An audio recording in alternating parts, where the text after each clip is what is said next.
Swayam Prabha. Digital India. Educated India.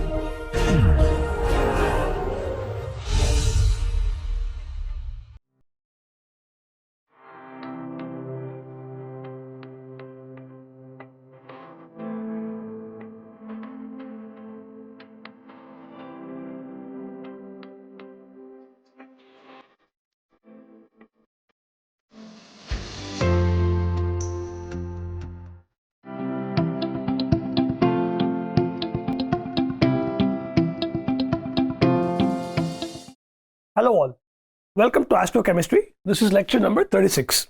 So in the last lecture, we were looking at solving the time-independent Schrodinger equation for a free quantum mechanical entity, and we restricted its motion by imposing what are called as boundary conditions.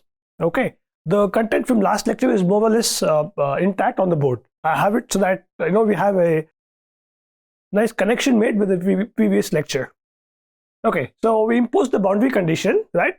And after imposing boundary condition, the wave function itself, the wave function, which was obtained as a sin kx plus b cos kx for the free quantum mechanical entity without any boundary condition, right? Due to the boundary conditions, the cosine term vanished. So we are left with only this as the solution to the wave function to the free electron, which has like restrictions imposed on it, right, in the form of boundary conditions. And what are the boundary conditions? The boundary conditions are that the wave function vanishes at exactly x equal to 0 and x equal to L, and it's only in the region like in this particular region, that is some region, let's call the distance between x equal to 0 and x equal to L, okay, right? X equal to L, let's call this distance to be some length L, okay, right? So in this region between 0, which is less than small l, right, which is less than L, right, it is in this region that we are interested to solve the time independent Schrodinger equation, right? And it is here that the wave function exists, right? Okay, at the boundary, that is at x equal to 0 and at x equal to L, the wave function vanishes, and that is the boundary condition that we impose. All right, and notice one more point: we're not even concerned about what happens beyond at x less than 0 and x greater than L. I will tell you why. I'll tell you why soon. So we're not even concerned about that region. All right, yeah. That said, so after applying this boundary condition, we got the form of the wave function, and by applying the boundary condition at x equal to 0, we got that b equals 0. So that's how the other term vanished away. That is this term, right? It vanished due to b equal to 0 being valid always. Now subsequently, like at x equal to L, we found out that because a need not be 0, right? A cannot be 0, but then the wave function is always 0. Therefore, at x equal to L, we obtain this condition, KL equals n pi, and by using KL equals n pi, right, we have this condition where, based on the graph of y equals sin x, I'm loosely using the word shape, right? Y equals sin ax, right? It always reaches 0 when this KL is equal to n pi, or my k equals n pi over L, right? I mean, how do I get KL equals n pi?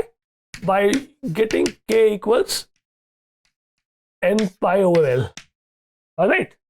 So, and then and this is possible for all values of n which are like negative integers, positive integers, or 0 also, right? So 0 is also applicable as of now. Okay, so then we had this condition, and then we obtained the energy expression as follows. And recall that in the energy expression that I wrote in the last class, I had left a term. This is dimensionally incorrect because while substituting for k, I had forgotten the L square term. Now I look at this expression. Fortunately, I had not erased it. Okay, so I could notice that I could find this expression. Okay, so E equals n square pi square h bar square by 2 ml square. This is the overall energy. And please note this correction from the previous lecture. Towards the end of it, towards the last 1 minute or so, this L square term was missing. All right. So we have now obtained the energy expression for a particle whose motion is restricted by imposing the boundary conditions. Are we clear? Okay. Now, having done this, now that we know that there are going to be boundary conditions used, now this being the energy, now consider the case, okay, right? Now consider the case when n equal to 0. Now, when n equal to 0, what happens is that the wave function vanishes throughout. When n equal to 0, psi of x equal to 0, always, right? Always between x equal to 0 and x equal to L, right? Why is that? Because my from this expression, right? Because KL equals n pi, and when n equal to 0, K is also therefore equal to 0 because L need not be 0, right? So therefore my wave function is 0 always. Now this leads us to a problem. So even though the sine KL equal to 0, from this perspective that n equal to 0 is also acceptable, right? But if the wave function vanishes, even like in between my 0 and L, right? Then nothing is happening, right? Then there's nothing moving inside the between x equal to 0 and x equal to L, between the two boundaries. Are we clear? Okay. So therefore, n equal to 0 is not acceptable.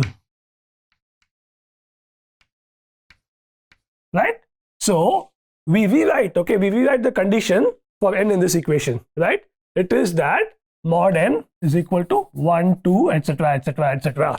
And why is it? Because when n equal to 0, the entire thing completely vanishes. Fine? And so we're left with no problem at all. That leads to a very absurd situation. All right? So we have this expression where mod n is going to be 1, 2, etc., etc., etc. But note that n can be positive or negative. I want you to understand this clearly, okay? Many times, the n negative values are not paid much attention to, but n can absolutely be negative also here in this equation. Please understand that, okay, right? N can be negative and we have no problem. In any case, as far as the energies are concerned, we only have the n square term. So positive or negative, the energy, right? The energy obtained is always going to be a positive number.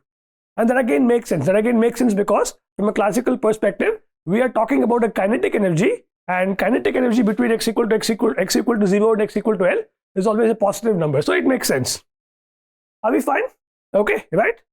So we have this expression as the energy of the particle, the quantum mechanical entity whose motion is restricted between x equal to 0 and x equal to L along one direction. Now, what does this teach us now? What does this teach us with this condition? It is that, now compare this with the energy of a free particle. Okay, the energy of a free particle which had no restriction. The energy was something like h bar square k square by 2m. Now there is no L term here. There is no L term because the k already takes care of the dimension. All right, but here because KL equals n pi, because it's written in terms of n, there is an L term here so that the dimensions match. Okay, all right. So my energy is h bar square k square by 2m. In the other case, it is no boundary.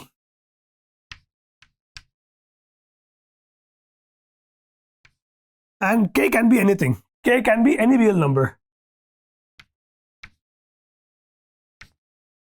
What I've written is k can be any real number.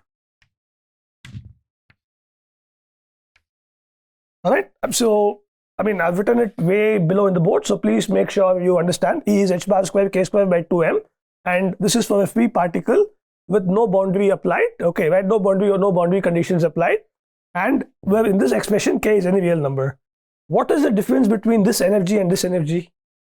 You notice that in this expression, let me call this with boundary. I'm going to call this like with boundary, that is WB, and I'm going to call this no boundary, that is NB. Okay, right?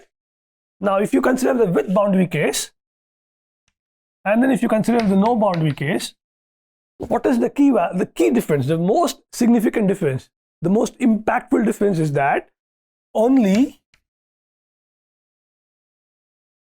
certain values of E are possible here, right? Noticing that E is always greater than 0. All right. Are we clear? Okay. Now with the no boundary system also,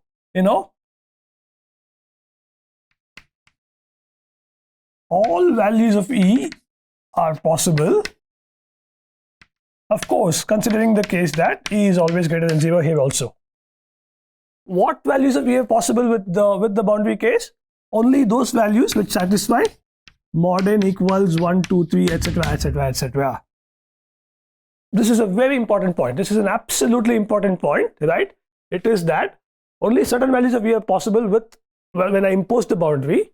When I do not have any boundary, that is, when I have no boundary at all, right?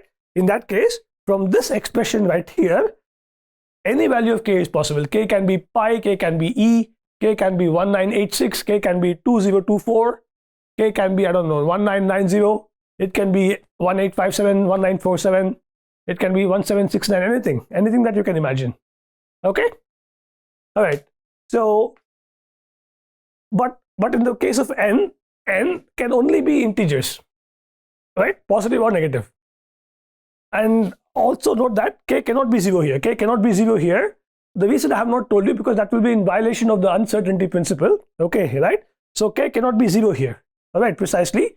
But I haven't told you the reason in this course. Okay? So don't worry about why K cannot be 0. But please understand that even without the boundary, that is in the case of no boundary also, the energy is always greater than 0. All right? Despite the energy being greater than 0, only certain values are possible. And now this phenomenon, okay, right? This phenomenon is exceptionally important in our understanding of astrochemistry. Okay, this phenomenon is what is called as quantization.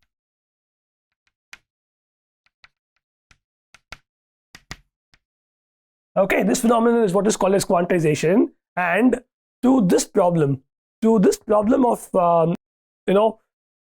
constraining the motion of any quantum mechanical entity between two boundaries, right? We obtain this phenomenon of quantization, right? This idea of quantization was already seen in some other context. Guess where? In black body radiation, right? When Planck proposed E equals nh nu, where n could only be integers, right? We saw that earlier. Now, therefore, this idea of quantization explains why quantization may have arisen here, right? Quantization may have arisen here because there may have been some kind of a boundary condition. Okay, right? For the free particle, there was no boundary condition imposed. The minute we impose a boundary condition, right? We see the quantization of energy as a feature, right? As a feature of this quantum mechanical system. So therefore, I'm going to erase this part and write down here a very profound statement. The statement is that quantization of energy, you may in fact read this along me. Quantization of energy arises in quantum mechanical systems as a result of the boundary conditions imposed.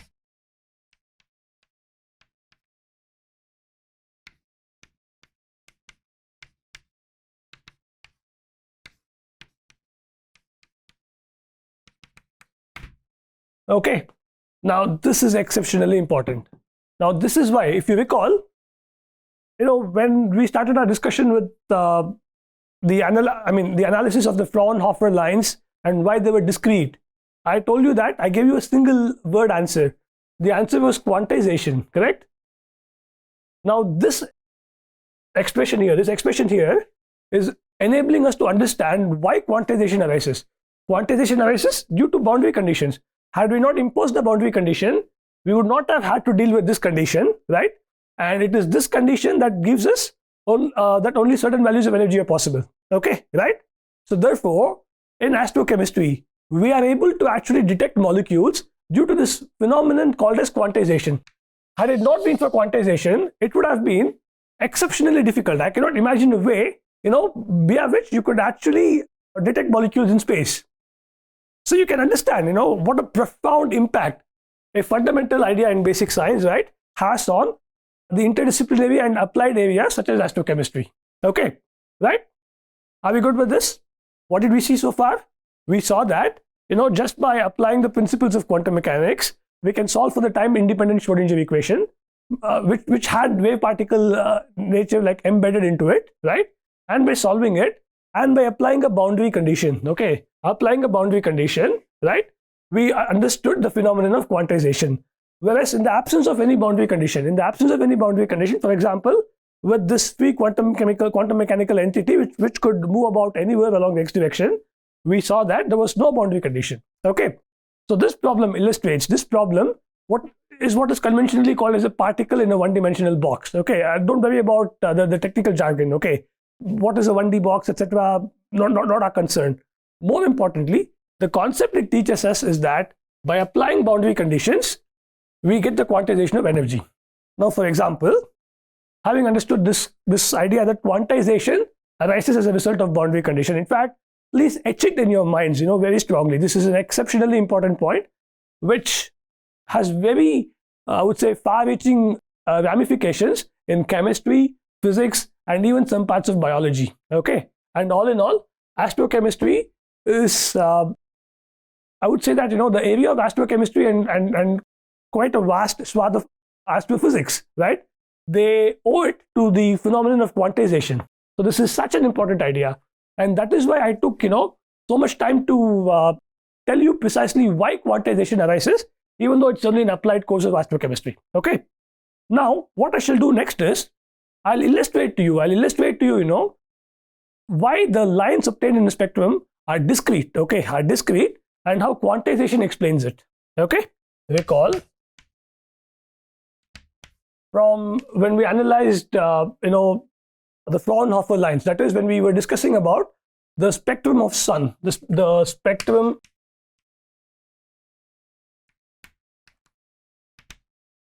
obtained from the sun, right? Amidst a continuous stretch of bright light, okay, we saw certain unique and discrete dark lines. Okay, right?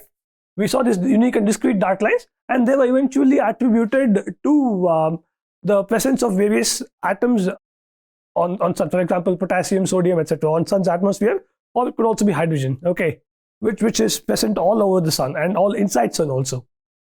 So we saw the unique discrete dark lines. Okay, now let's say that what do these lines arise due to? These lines arise due to the idea that you have some atom, right, in some state, okay, right, and once the atom, when it gets excited, it emits back, correct? It emits back the light, okay, right? Now these dark lines though are absorption lines, okay? These dark lines are absorption lines. The continuous spectrum is due to emission, and these dark lines arise when some light is taken in by some atom or molecule, some atom. In the case of sun, some atom present over there, okay, some element such as like potassium, sodium, etc., etc. Okay, now because, okay, right, let's take the simple example, okay, of like, I'm just calling it potassium ground state. Okay, let's say that it absorbs light, okay, and it goes to potassium excited state. Now I'm using very simple labels, ground state and excited state, okay, right? I'm not using, there are more technical ways to describe it, which are what are called as like atomic term symbols, but I have not introduced you to them in this course yet. Okay, so don't worry about using the exact terminology. Okay, just understand that these dark lines are due to, if we consider potassium dark lines, they are due to potassium ground state, the atom of potassium, absorbing some light and going to an excited state. Okay, now the line that you obtain in the spectrum happens to be discrete. Okay, in other words, it's not a continuous range, because see, let's say that the ground state corresponds to some particular n value based on this model. Okay, based on this model, right? This model need not be valid to this problem, but it tells us the idea of how quantization emerges, and therefore how quantization leads to discrete lines. Okay, right? Now based on this model, okay, right, your potassium ground state could have some energy value E1 associated with some N value, some N1 value, okay, right, based on this model. Now, similarly, your potassium, when you excite it, okay, right, let's say that, I'm just going to call this E ground state and E excited state. This is going to be, let's say, associated with some N2 value.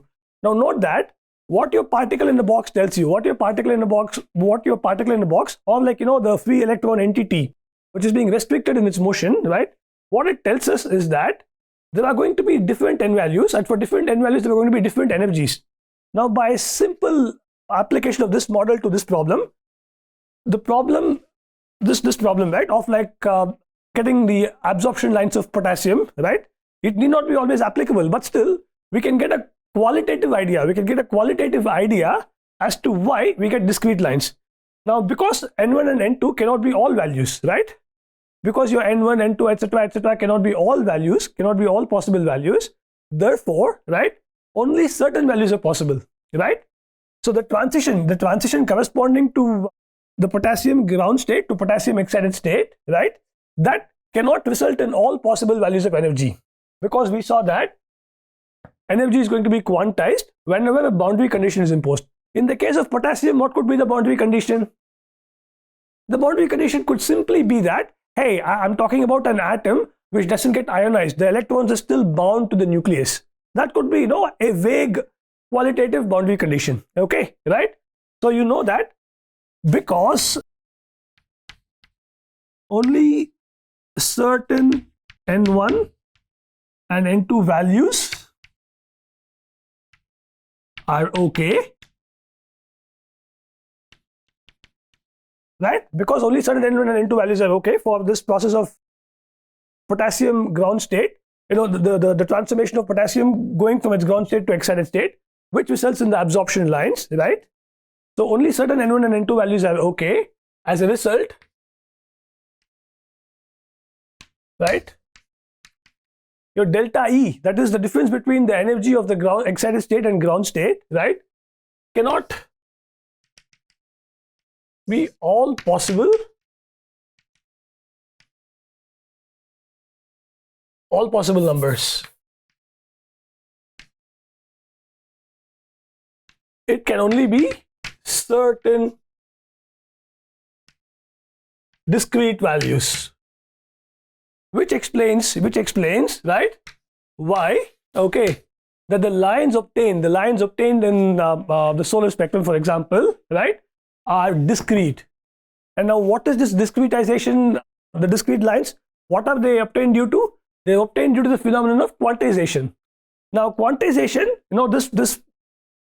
the free quantum mechanical entity, when we apply a boundary condition to it, right, that model explains quantization.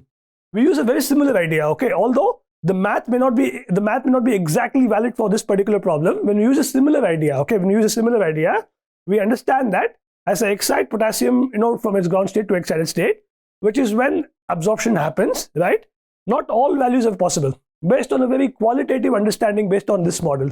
Okay, this model meaning the quantum mechanical entity which is bound. In this case, what is the boundary? The boundary is that potassium electrons are attached to its nucleus and they are not going to be dissociating away. All right, and so therefore, not all values of energy are possible as light is absorbed, right, and only certain discrete values are possible. This results in discrete dark lines. Are we good? Now see, what was the experimental phenomenon? The experimental phenomenon of obtaining discrete lines was noticed way back in mid-19th century, that is around 1830s, 40s to 1870s-ish. But the theory, okay, right, to understand why the spectra, comprises of discrete dark lines came about only in in the early part of 20th century, which is a good, like 50, 60, 70 years later. It took almost, around 1920s or 1930s for people to understand why these spectral lines had to be discrete. Likewise, even with hydrogen atom, right? Even with hydrogen atom, you've been studying in your 11th standard or 12th standard itself, the Lyman series, the Balmer series, the Paschen, all were discrete lines. And why were not all values possible and only transitions corresponding to these different levels, energy levels possible. That's again due to discretization, which arises as a result of quantization. Okay, so the bottom line from this lecture, from this particular lecture, is that quantization,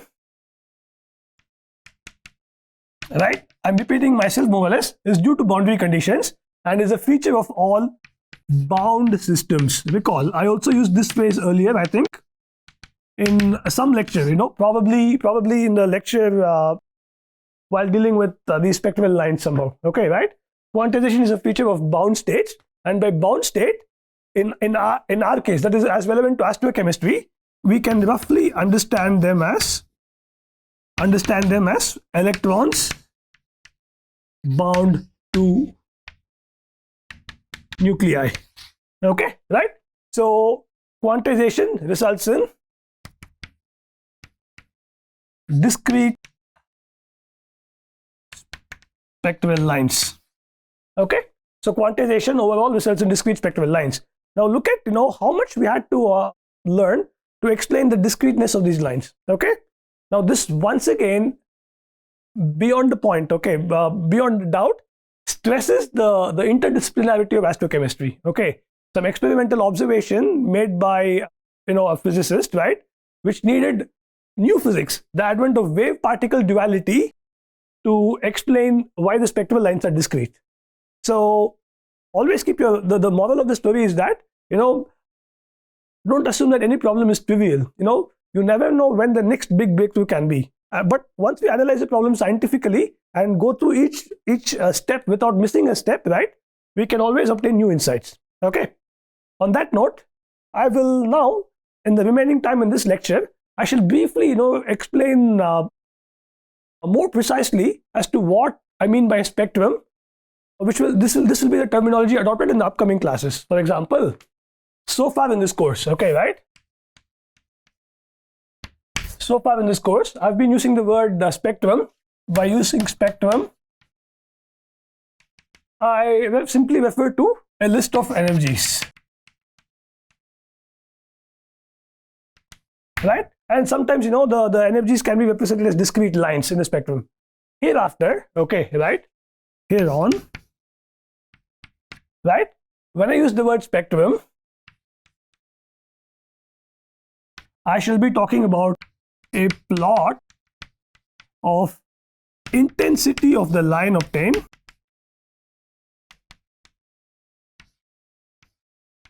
versus some property of the wave particle, such as like frequency, wavelength, or wave number, which is 1 over the wavelength. Okay, right?